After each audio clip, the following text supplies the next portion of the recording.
this sucked. Planes. The spin-off film in the apparent cinematic universe created from Pixar's Cars. Either that or it's a cinematic universe around planes, trains, and automobiles, just missing the trains part. Lord knows I dropped as many F-bombs while watching it. If you've seen my past reviews, you know I'm not the biggest fan of the Cars movies, but God, after seeing this one, I may have to rethink it because Christ! It is the most obvious commercial, generic, bland piece of crap that Disney could put out. The story? Pfft, forget it. I can just tell you the first sentence and you can predict everything that's going to happen. Let's try it. A crop duster named Dusty wants to enter a race. There, don't you know everything that's gonna happen after I say that? He's gonna be a screw-up, he's gonna be an underdog, but he finds this old wise mentor who's gonna teach him the ways, but he has a tragic past, but we don't get to that yet. We're gonna get to that later in some sort of big reveal. We find out that Dusty has a fault that should make him incapable of racing. In this case, he's afraid of heights. I know that's already confusing because he's a goddamn plane. He's already high off the ground, but this is like really high off the ground. Yeah, it's so stupid.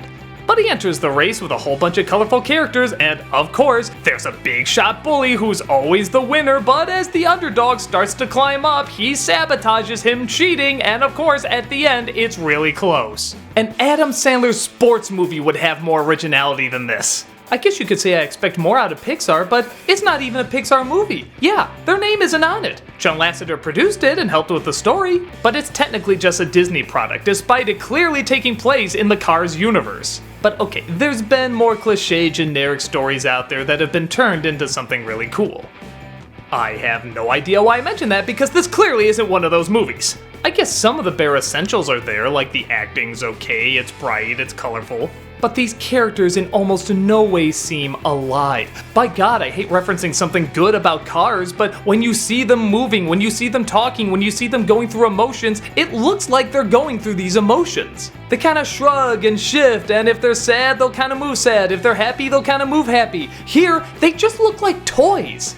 Dead, lifeless toys that somehow ate celebrities and their voices are coming out of them.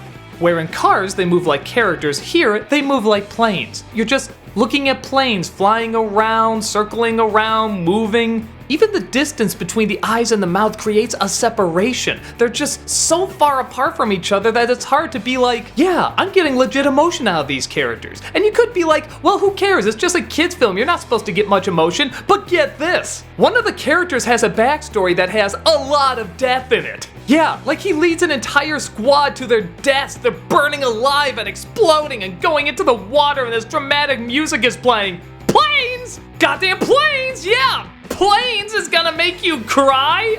I guess? Look at this shit! Are these the kind of designs you would expect to get like emotion out of? No! Clearly not! Even Cars 3 with that ridiculously serious trailer didn't go this serious. What the hell were these filmmakers thinking? But alright, maybe we can overlook that if there's a lot of comedy in this. I mean, there's a lot of comedic potential with planes and a plane universe. What do we got here? Oh look, they're on the USS Fleisenhauer. Fleisenhauer!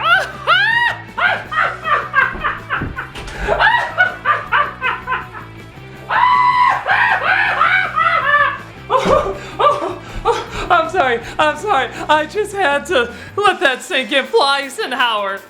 Because the word fly is in it, and they're planes. Disney!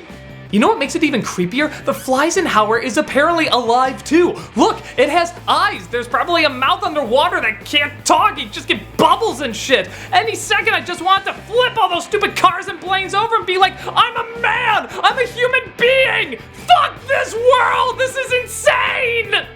Yeah, I guess on top of everything else, it's just kind of creepy looking at these things. Like when one stalls, it just goes into the water. I'm like, how do they swim? I guess they don't, because you can't really move the wings. They're just kind of these dead planes that have eyes on them. So, it's just disturbing watching them. I don't like it. It's unpleasant. Just no. No.